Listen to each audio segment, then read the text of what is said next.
ยายของขวัญถึงพอดีผ้าปูที่นอนใหม่ลูกสาวทำให้นะรังมาถึงหมดอันนี้เมื่อวานนี้ก็เมื่อวาน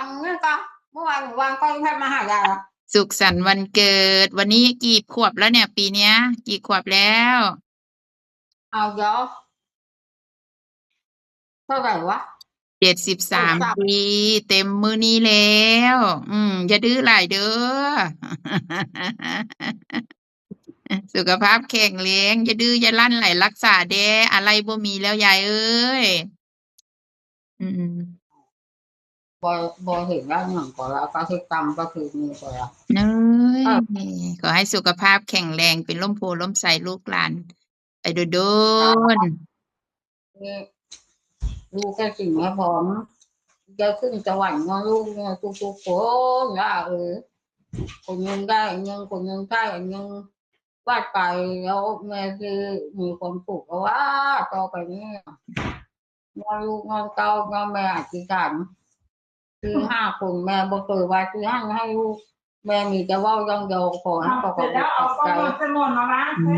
ก็ให้ดีๆยิ่งขึ้นนะเนาะคนไกลก็ห่วงคนใกล้ก็ต้องเป็นมือช่วยกันดูแลสังซี่น่ะดีหลายปีนี้ดีหลาย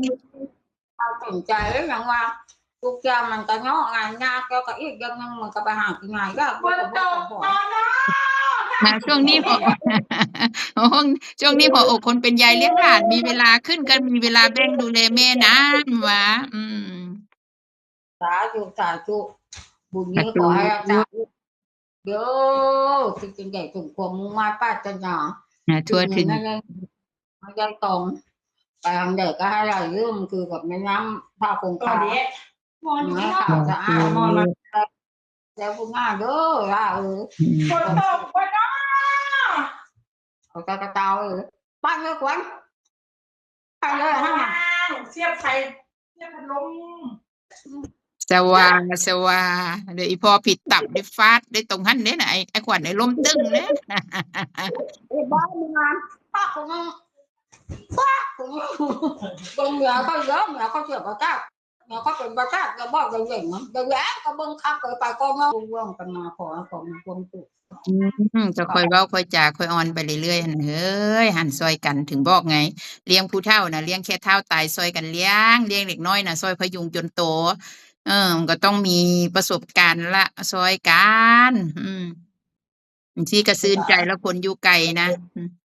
เขาhỏi bố trang cày á có cái cơ nghèo bố có phải ai hết mèo mình mua cần kiểu nhá còn bao nhiêu mèo